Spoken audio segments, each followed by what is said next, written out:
like a stormy Italian. This is Tournedos Rossini.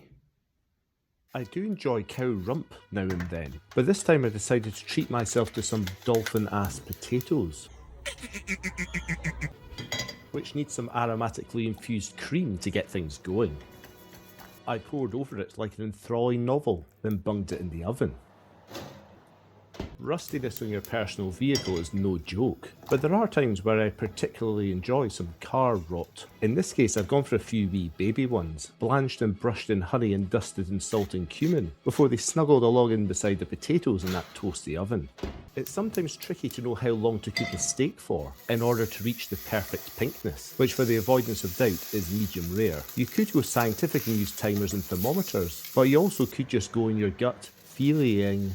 Some butter toasted brioche will help soak up some steak juices later on. And cheese as a top topping. Tip-top. Some people find an ingredient very controversial and would never see it near their dinner plate, but thankfully I was all out of Marmite and had this delicious foie gras to use instead.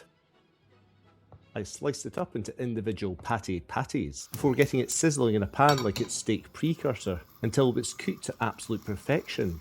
Goose and proper.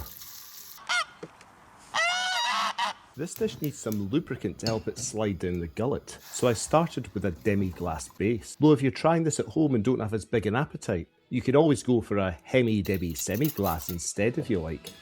Like my fondness for the start of the alphabet, my dear continued the sauciness, which after reduction was joined by that demi-glace and buttered right up. You're gorgeous, smart, successful.